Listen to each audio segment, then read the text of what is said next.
Welcome back to the Indie Author Studio. My name is Hannah Gaudette, and today I am taking you through the process of writing a first chapter that makes your book impossible to put down.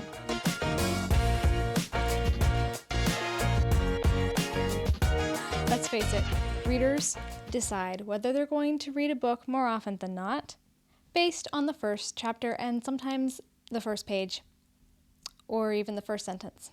So, nailing this part of your book is the first step toward putting out a marketable story. So what is it that readers want in a first chapter? Well, the main thing they want is they don't want to be bogged down with unnecessary details. You don't want to info dump in your first chapter. You want to give information about the world, the character, but not in so much that it slows down the reader's experience. And a lot of times those details can be saved for the next chapter or later chapters. So when it comes to the world building, the setting, the characters, only provide that information that is essential to the beginning of the story. But I'm getting ahead of myself. Let's talk about your opening line.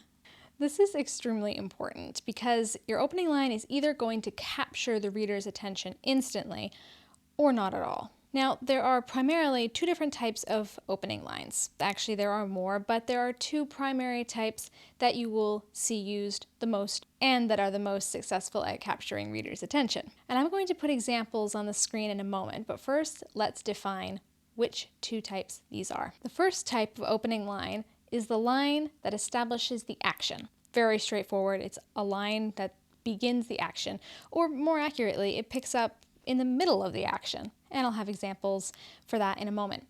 The second type of opening line is the line that explains why the action matters. So it's not starting with the action necessarily, but it's giving you a reason to care about the action. And I'll have examples for those. So let's look at the examples right now. This example puts you right into the action of the scene. It is establishing exactly what is happening in the moment, and the same for this one. Establishing the moment, establishing the setting.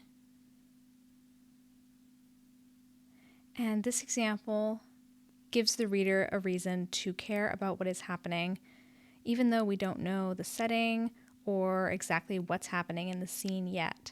And the same for this example. Actually, this one establishes the setting, but the primary purpose of this line is to give the reader a reason to care about what is happening.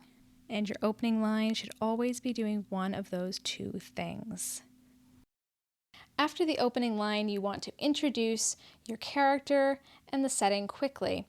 But again, only what matters the most for your opening chapter. So establish who your character is, but most of all, establish why does the reader need to care about the character.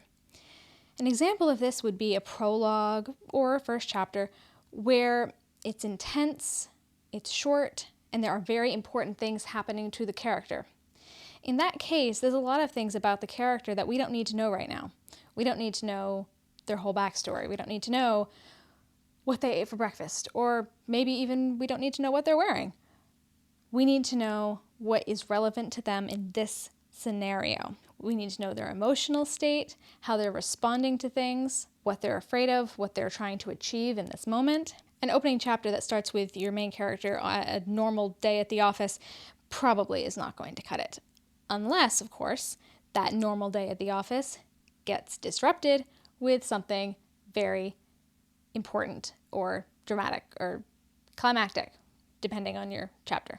Your first chapter needs to make the reader care about the main character, what the main character wants or is trying to achieve, and the reader needs to understand why it all matters. Your first chapter should keep a steady pace going at all times.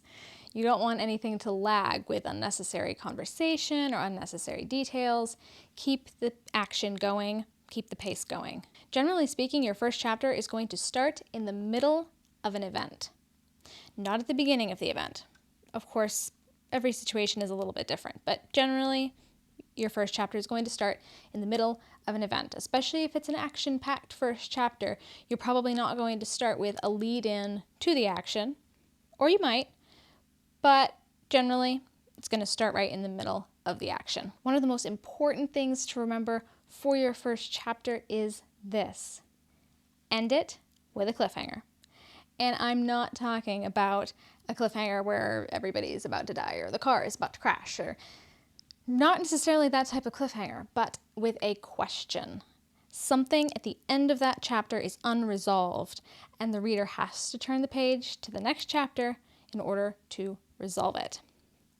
Now, this is a rule that applies to really every chapter of your book, not just the first one.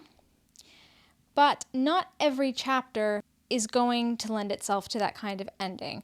But it is something you should work for and try to achieve as much as possible. Ending a chapter with a question, with an unresolved thread. And it's especially important for your opening chapter to get readers to keep turning that page. In some cases, your reader is going to pick up your book and read just a paragraph or a page, maybe the first chapter. And you also want to keep your first chapter short for that reason, especially if it's a prologue. Just keep it as short as is possible for your story. It needs to be cohesive. It needs to have a theme communicated. It needs to introduce the main character, but keep it short. In some cases, your first chapter won't introduce the main character. Maybe it introduces the villain. Maybe it introduces somebody whose POV you're never in again. That's okay. There are plenty of successful books that start that way. In which case, the tension and drama is even more important. Even if there isn't a lot of action happening, you want to nail that tension if you're introducing the villain or the main character through the eyes of a side character. That is another way some people start their book, and also is very effective in certain situations. So think of the opening scene of your book. Think of what you want that scene to communicate, and then decide whose POV does it need to be in.